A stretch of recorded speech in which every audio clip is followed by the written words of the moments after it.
Assalamualaikum warahmatullahi wabarakatuh. Berjumpa kembali dengan saya di Wardan Channel.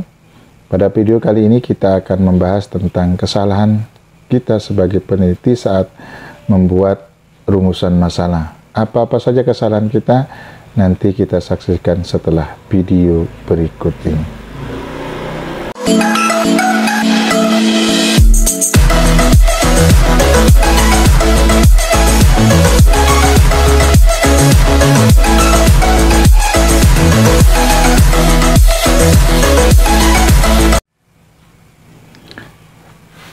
Kesalahan-kesalahan saat kita membuat judul penelitian itu ada beberapa kesalahan yang kita lakukan. Kadang kita sebagai seorang peneliti tidak jeli ketika membuat judul penelitian, sehingga kita serampangan dalam membuat judul penelitian. Apa saja kesalahan yang sering kita lakukan ketika kita membuat judul penelitian atau merumuskan judul penelitian? Yang pertama adalah kita tidak melakukan pra-penelitian. Kita sering serampangan di dalam membuat judul, kita hanya langsung membuat judul saja tanpa kita lalui dengan prosesi melakukan penelitian awal. Padahal kalau kita melakukan pra-penelitian itu ada banyak informasi yang bisa kita dapat dari hasil pra-penelitian itu, dan tentu banyak temuan-temuan itu yang kemudian akan menjadikan pertimbangan bagi kita untuk merumuskan judul yang ideal itu seperti apa.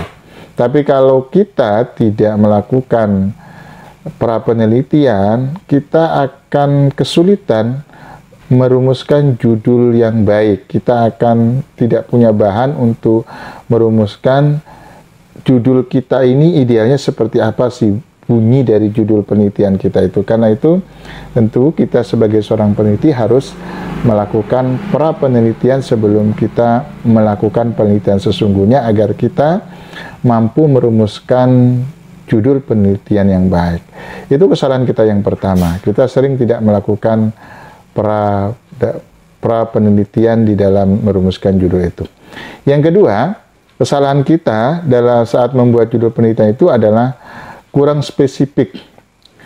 Judul kita itu kita susun terlalu luas, terlalu umum. Misal, judul kita adalah tentang metode. Metode itu kan banyak. Maka tentu kita dianjurkan untuk lebih menspesifikkan metode itu. Contoh, pengaruh penggunaan metode brainstorming terhadap kemampuan siswa dalam berdiskusi. Itu contoh. Itu kan spesifik. Tapi kalau kita mengambil merumuskan judul pengaruh metode mengajar guru, itu terlalu luas, sehingga nanti jangkauan dari penelitian itu juga akan luas. Maka itu dianjurkan untuk lebih spesifik. Jadi buatlah judul itu spesifik agar kemudian nanti kita mudah menentukannya. Kemudian yang ketiga, kesalahan kita di dalam membuat judul itu kadang sesuatu yang kita jadikan judul itu tidak penting. Contohnya begini, pengaruh kehadiran dosen terhadap kemampuan mahasiswa. Judul ini kan tidak penting untuk kita angkat sebagai garapan penelitian, karena kehadiran dosen itu tidak ada imbasnya, tidak ada pengaruhnya terhadap kemampuan mahasiswa. Dosen mau datang, dosen mau hadir, dosen mau tidak hadir, itu tidak ada pengaruhnya terhadap kemampuan mahasiswa di dalam belajar.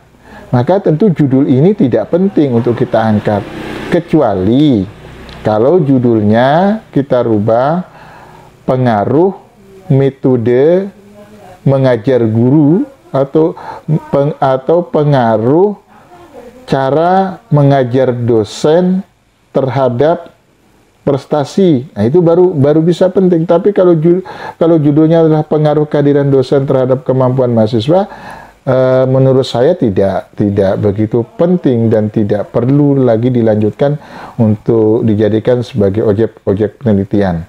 Contoh yang kedua, judul yang tidak penting itu adalah studi kasus modus operandi sindikat pembunuh bayaran pada seorang preman.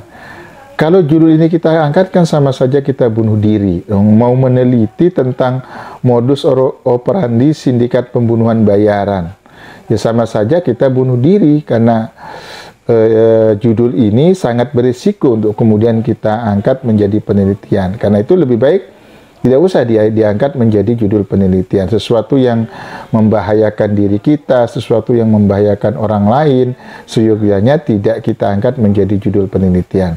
Jadi itu kesalahan kita yang ketiga, sesuatu yang tidak penting sedang kita angkat menjadi judul penelitian. Kemudian kesalahan kita yang keempat dalam membuat judul itu adalah kita kurang up to date. Artinya judul yang kita angkat itu sudah expired, sudah kadaluarsa, yang data-datanya itu agak susah kemudian dicari. Kalau kemudian judulnya expired atau kadaluarsa, nanti kita sebagai peneliti akan kesulitan memecahkan masalah tersebut, akan kesulitan mengumpulkan data-data yang terkait atau data-data pendukung, baik data-data primer maupun data-data sekunder tentang masalah atau judul yang kita angkat tersebut. Karena itu menentukan judul, ya tentunya kita harus update, harus mengangkat judul-judul yang terbaru. Jadi jangan kemudian mengangkat judul-judul yang sudah kadaluarsa, yang sudah expired, yang sudah lama masa berlakunya, sehingga akan menyulitkan kita di dalam memecahkan masalah. Demikian 4 kesalahan yang sering kita lakukan di dalam membuat judul penelitian. Mudah-mudahan apa yang saya sampaikan bermanfaat bagi kita semua. Terima kasih. Kita akan saksikan pada video selanjutnya nanti. Pembahasan kita adalah tentang membuat latar belakang masalah. Demikian, Assalamualaikum warahmatullahi wabarakatuh.